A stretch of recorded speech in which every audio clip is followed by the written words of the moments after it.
What is up, everyone? Welcome to the Football Grind third episode on here, and second time for my guy Tyler Watson. Now safety with the Bay Area Panthers. How's it going, man? It's going great. Just finished the season, so just getting back to the off season grind, like I was telling you before, and going from there. Yeah, for sure. Well, it was quite the season. Not how you wanted it to end, obviously, in Mm. the first round of the playoffs, right? Yeah, first round. But it's quite a season for you. Put on a show. IFL rookie team led the league Mhm. in pass breakups with 19 and passes defense. You were second with 20. I don't understand the difference between pass breakup and pass defense. They seem like the same thing to me. Yeah, well, especially with my stat line at least, because I had so many PBUs. So like the interceptions with the passes defended usually in there, but I only had one, so it didn't really make too much of a difference. Okay, gotcha. But yeah, I mean, just take me through how the season went. Starting out, all the way over in Cali, and then Mhm. you know how you kind of progress throughout. So at first, I would say the hardest part was probably the time change at first when we first went out there. It's a 3 hour difference. So when I first got out there, I was probably sleeping for like 2 days straight, just from traveling all day. And then when I got there, it was basically the morning, so I was up for like almost 24 hours straight. But once I got used to that, it was very easy. Because my teammates, they made it very easy for me. All of them were cool. They welcomed me in, and it was a fun time. Uh, I guess I gained a lot of close friends, and it was a fun season for sure. So, what can you describe like the level of competition? Obviously from D2, a lot different, and then going from D1, Yeah, for sure. going to a professional setting. Yeah, I would say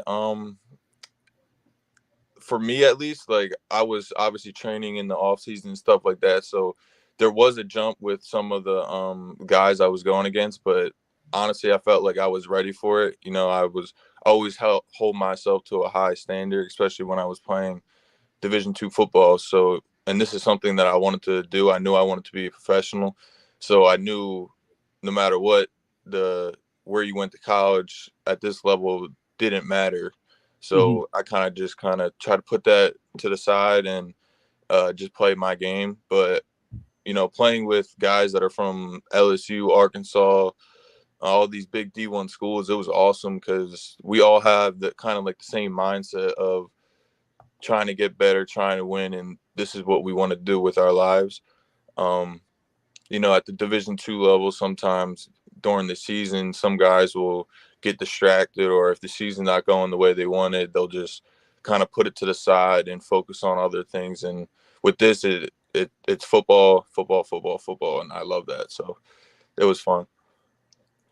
Yeah. It sounded like I got to catch a couple games, not too many. I would always forget that they were on, but I mean, the couple I did see, you were balling, and I trust me, man. I've told so many people, about you and how you've been balling out, especially, all my national scouting combine people. I'm like, guys, you need to get him interviewed again. Like he's an NSC alum. Hmm. Like he's one of the best players we've had come out of the National Scouting Combine. So hopefully, I don't know if they reached out. But, Yeah, for sure. That'd be okay. awesome. um, so the you're back in the off season now. What kind of is the plan, and as you build toward next your next step in football and your next playing opportunity? I'd say right now is getting my body back to 100% or at least close to it. That was the first time I've played. What do we play? 18 games in a row, 17. And, in college, my team, we didn't go to playoffs, but, that was only 10, 11 games that we played in a row. So, that's five extra weeks of practice, games, and treatment, stuff like that. So I just need to get my body back and then get back into my off-season training, and then hopefully a higher league comes calling, get some looks from the CFL, NFL, UFL, whatever league it is, and hopefully keep going from there. If not, I'd be happy to be back in Bay Area next year and play and, put on another show, see if I can open some scouts' eyes, basically. Yeah, for sure. So that was kind of, you already mentioned higher league. That was kind of my next question. So there's 2 more UFL showcases left in the 2024 calendar year, anyways.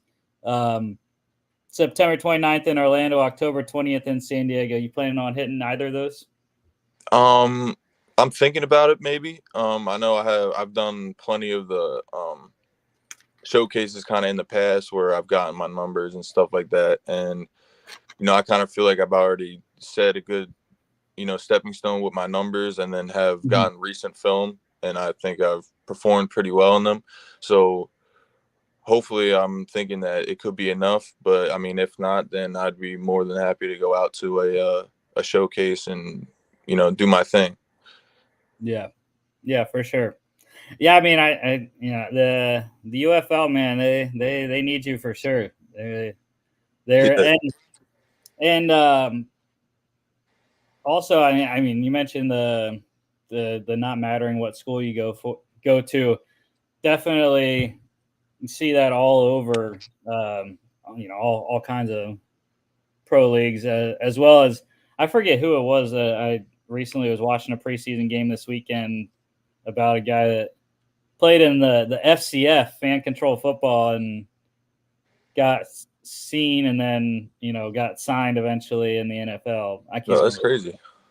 I can't remember who it was, but yeah, I mean, it's that kind of stuff. Just, I mean, opportunities everywhere.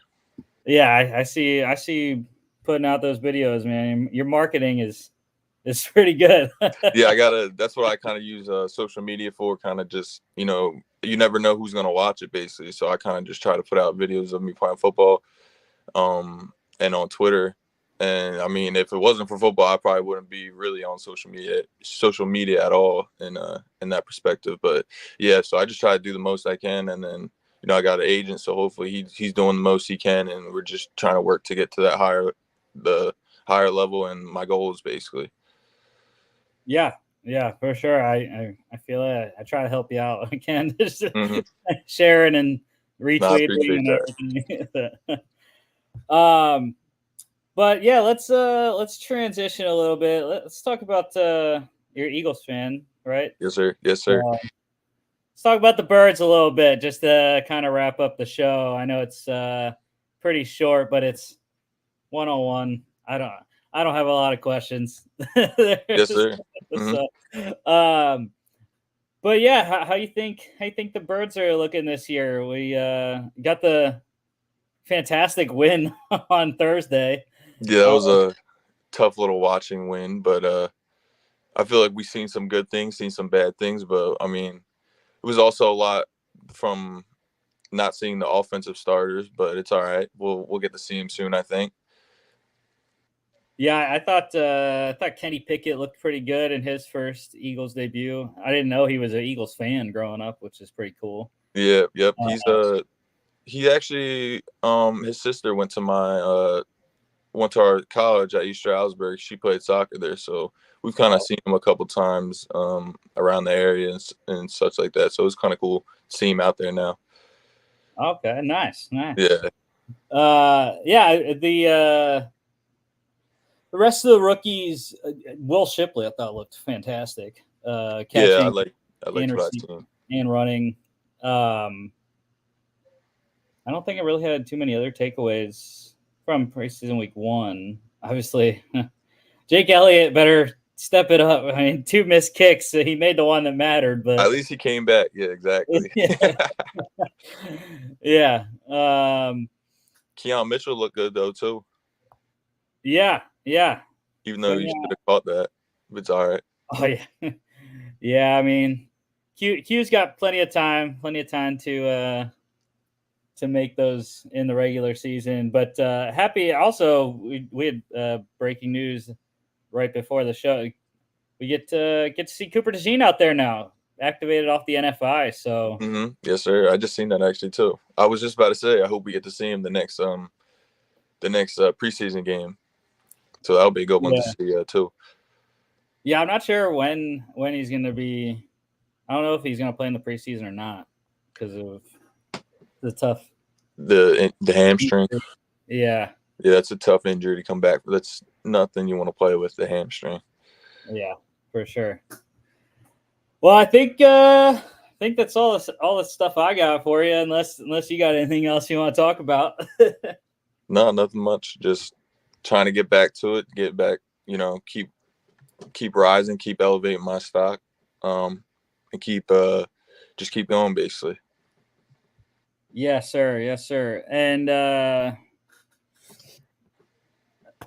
make sure everyone goes and follows Tyler, Ty Watson _3 on Instagram. I don't have your Twitter up right now, but yeah, I'm not sure what that is actually. I got to go back and look. It's something with my name. I know that for sure. 3434 Tyler Watson. Yep. There we go. That's his X. So make sure go follow him, retweet all his stuff, watch his film. Someone's gonna sign you, and you definitely balled out this year. Super happy for you, and excited to see where you go from here, man. Appreciate you having me on again. It was awesome. Yes, sir. Yes, sir. And hopefully next time you're on, you'll have a ring to show us. Yeah, that's what I need. That's what we're working for next. Any league, we'll get a ring. That's what I'm working for. Yes, sir. All right, man. I appreciate it. And don't forget to follow us as well, the FAA Podcast at FAA Podcast on Instagram and X. FAApodcast.com is our website. Check us out here on YouTube, Facebook, X, and Instagram, as well as Spotify, Apple Podcasts, iHeartRadio. And all right, man. I'll see you later. Appreciate you. Have a good one. You too.